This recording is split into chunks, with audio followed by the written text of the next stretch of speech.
Aristotle is arguably the most influential philosopher and thinker in history. His ideas permeated every sector of society. He is the father of modern logic, the inventor of science of biology, and the founder of ethical reasoning. His influence has been so profound that he's been given nicknames such as the master of those who know, Aristotle the wise, the first teacher, and the philosopher. He was born in 384 BCE in the city of Stagira, where his father was a royal physician. His parents died when he was young and so was raised by a guardian. By the age of 17, Aristotle was sent to pursue higher education in Athens, where he enrolled at Plato's academy.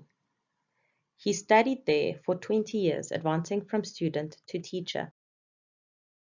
A key component of Aristotelian logic is syllogism. The intellect was the first to develop a formalized system of reasoning. Aristotle observed that the validity of any argument can be determined by its structure rather than its content. A classic example of syllogism states that all men are mortal, Socrates is a man, therefore Socrates is mortal. In other words, what applies to all members of a group applies to each and every member. Aristotle is known for his contribution to scientific method, which he said should be grounded in practical observation. Through his passion for the study of marine life, Aristotle gave rise to the scientific study of biology. He was also the tutor of Alexander the Great, who soon after went to conquer the known world. This position of influence gave Aristotle the means to establish the Lyceum Academy, where he produced hundreds of writings on papyrus scrolls. He examined ideas about the art of wealth acquisition. Aristotle believed that although communal arrangements may seem beneficial to society, and that although private property is often to blame for social strife, such evils in fact come from human nature. He analyzed economics according to ethical principles and examined it macroeconomically and microeconomically. In his work, he criticizes many of Plato's ideas about how a society should be run and the different forms of government. Aristotle built a close friendship with his mentor Plato, though they had some important differences.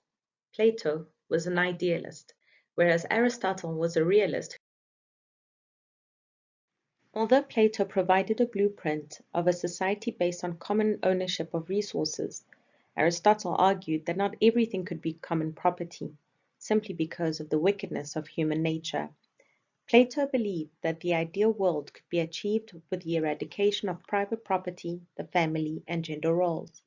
Aristotle, however, believed that selfishness is a part of human nature and the driving force to human achievement, and that government should acknowledge it.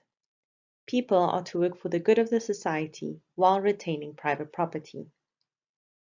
He strongly opposed Plato's promotion of communism for an ideal society.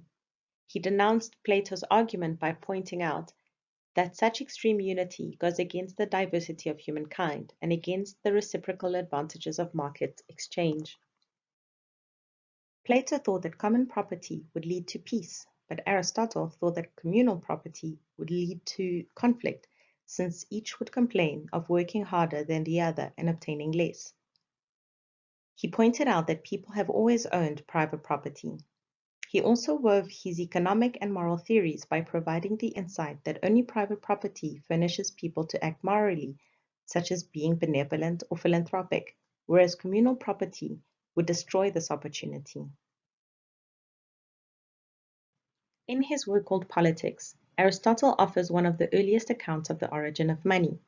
He was critical of money making, but he opposed any limitations on it.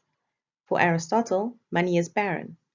He said that money had valuable functions, but unlike a productive asset, such as a tool, money doesn't produce anything, and therefore he believed that exchanges for monetary gain are unnatural and immoral. Like Plato, Aristotle was hostile to economic growth, opting for static society. Aristotle was fascinated with knowing how things work. For him, philosophy was about practical wisdom. His works on economic thought are greatly admired and accepted as one of the greatest in history. He has heavily influenced intellectuals such as Thomas Aquinas, Adam Smith, and Karl Marx.